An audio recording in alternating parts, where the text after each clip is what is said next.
If you own a motorhome, it most likely has a built-in onboard propane tank. This means that you have to drive your motorhome to a filling station whenever a propane tank begins to run low. Finding a place to refill that onboard propane tank can be a real challenge.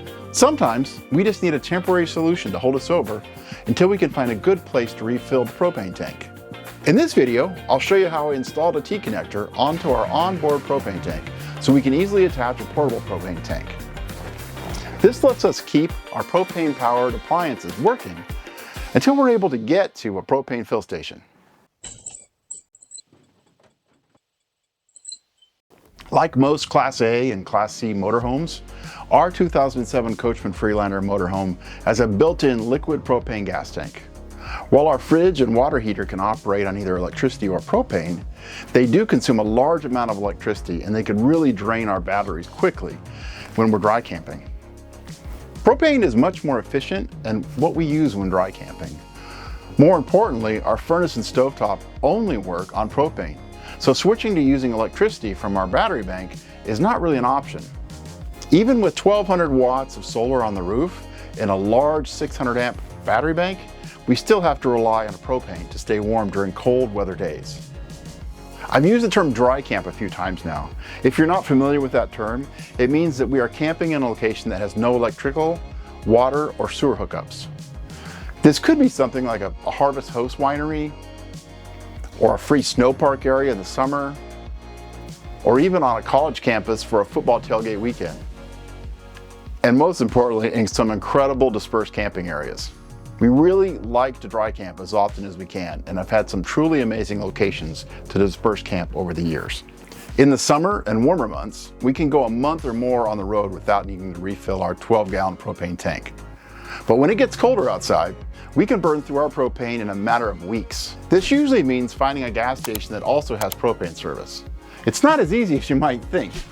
We live just outside Seattle in a city with a population of over 150,000 people.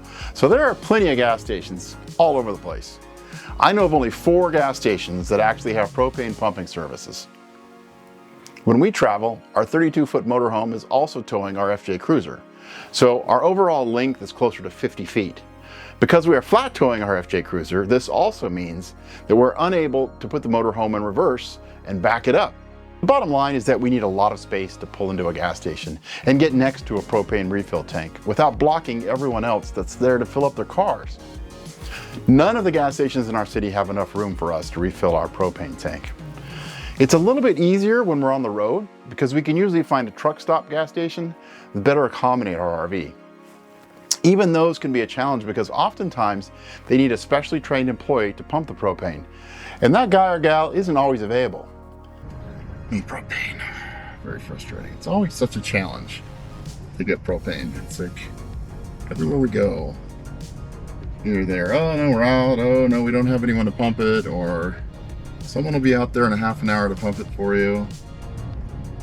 I don't know why it's always so difficult. We typically bring at least one portable 15-pound propane tank with us to use with our propane fire pit and our black stain grill. If we know that there's likely to be a little available sun for our solar panels, we'll also bring a portable propane tank to run our portable generator. This got me thinking, wouldn't it be great if I could just hook up one of those small portable propane tanks to run our furnace and other appliances when our onboard propane tank began to run low? Those portable tanks are easy to find in just about every city we drive through. You'll see them in cages outside grocery stores, Home Depots, and 7-Elevens. We can throw an empty one in the back of our FJ while we're out exploring and swap it out for a full one in a nearby town. That small tank can hold us over until we find a good place to refill our onboard propane tank. The solution to our problem was to add a T-connector that would bypass our onboard propane tank and supply the RV with a portable propane tank. There are a few different RV propane T adapters on the market. I went with one I found on Amazon. It had 4.5 stars with over 400 views, and the cost was only $50. One end connects directly to the RV onboard propane tank, and the other end to the RV onboard propane regulator. In the middle are 2 ports, one to supply propane to the RV when using an external portable propane tank, and the other to use propane from the RV onboard propane tank to fuel things outside the RV, like a propane grill or fire pit. The kit includes a 5-foot hose that is used to connect the portable propane tank to the onboard RV propane tank. The larger fitting attaches to the portable propane tank, and the smaller fitting attaches to the T-connector that will be mounted on the RV onboard propane tank. The kit also includes a 12-foot hose that can be used to supply propane from the RV onboard propane tank exterior appliances. I did have to make one additional purchase at Home Depot for about $3. This is a galvanized metal plate that will be used to protect the onboard propane regulator when we're driving down the road. This will make a little more sense when I show you the process I did when I installed. The first step in the process of installing the propane T-connector is to close the valve on the onboard RV propane tank.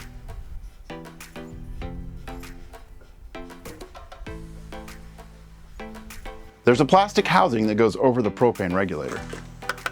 This housing is held in place by 2 plastic clips that pop out easily with a screwdriver.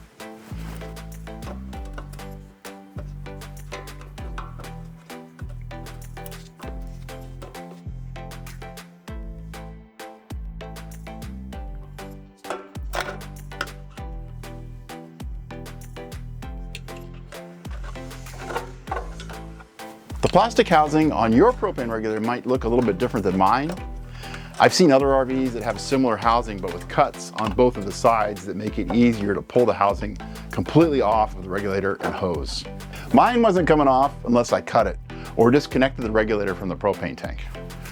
There's a brass fitting that connects from the regulator to the propane tank. I used a wrench to loosen the fitting and disconnect the regulator from the tank.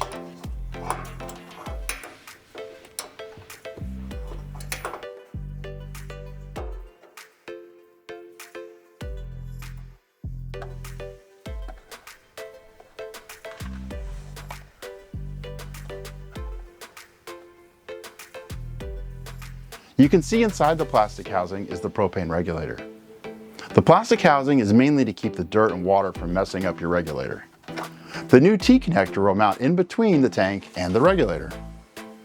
This means that the original position of the regulator and plastic housing is now going to shift about 4 or 5 inches to the right. This is going to leave an area underneath that plastic housing that will no longer be protected from rocks or other road debris when driving the RV.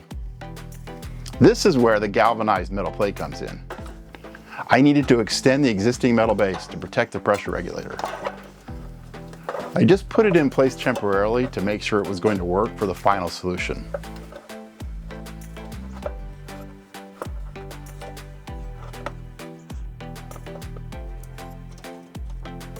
Next, I hand tighten the T-connector onto the pressure regulator.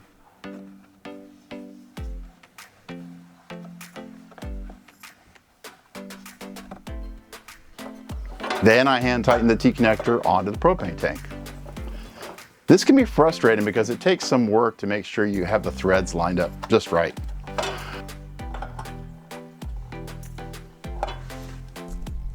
Once those were both in place, I used a wrench to tighten both sides down. You don't need joint tape because these brass fittings are tapered and tightened into rubber gaskets.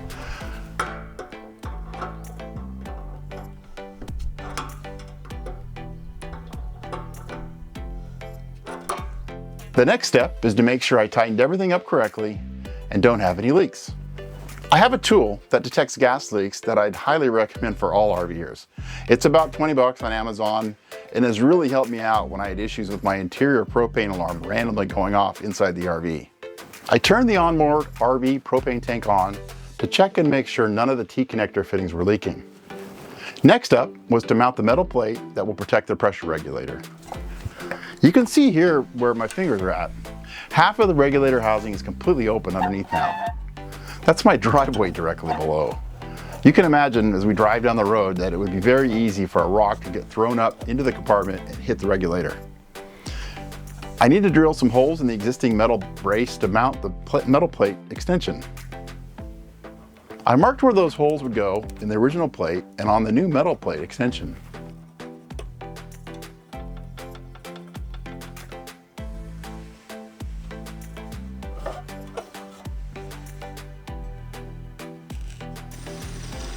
I drilled out the holes on the new plate extension and then drilled the holes in the original base plate. I didn't show it here, but I did have the propane turned off at this time, just in case there was any kind of leak that I missed that could get sparked while drilling.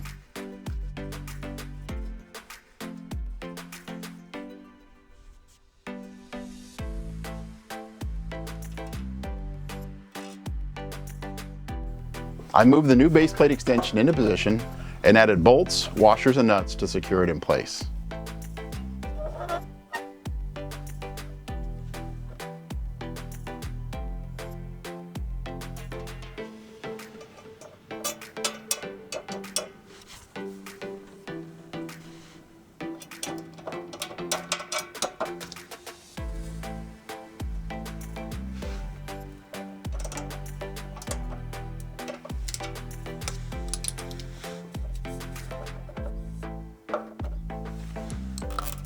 Instead of using those plastic clips to hold the regulator housing in place, I opted to just attach it using zip ties.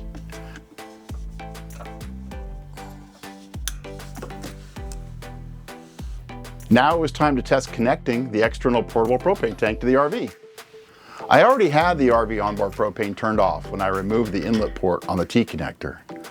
The hose that comes in the kit attaches to this T-connector inlet port.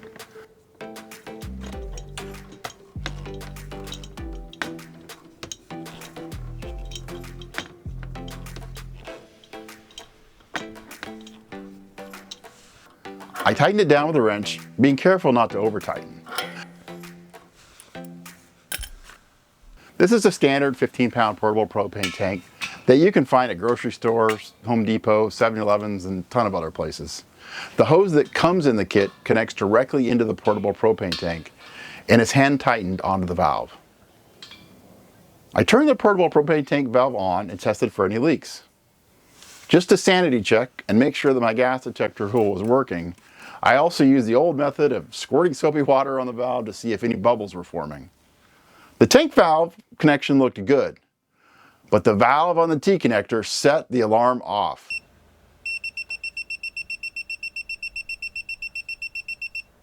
I turned the portable propane tank off and used a wrench to tighten down that T-connector valve a bit more. I turned the portable propane tank valve on and retested. The leak was fixed. Next, I went inside the RV to see if our propane appliances would run off the portable propane tank that was now attached to the T-connector. Success! We're cooking with gas.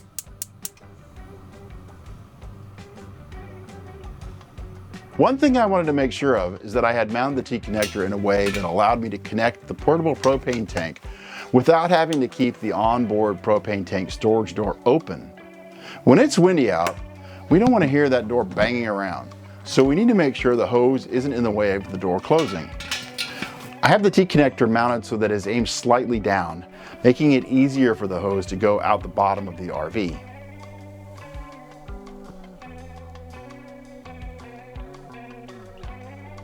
I didn't want to hunt around for the portable tank gas line and then have to get a wrench, tighten it on, and test for leaks every time I wanted to use a portable propane tank. I decided the easiest thing to do was simply coil the gas line up tight near the other gas line and Velcro tie wrap it in place.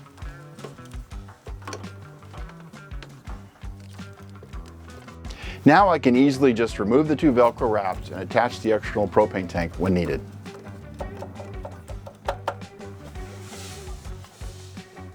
Here's a close-up look at the final install. You can see the new metal plate is secure and the plastic regulator housing is zip tied down tight. All of those hoses are tight and well secured as we travel down the road.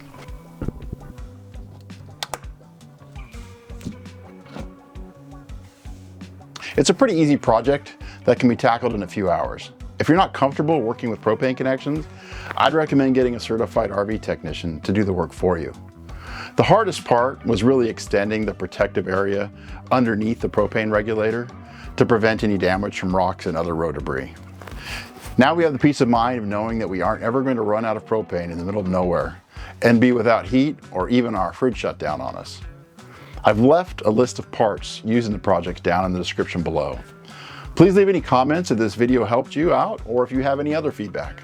Good luck to you on your RV projects, and I hope to see you on the road.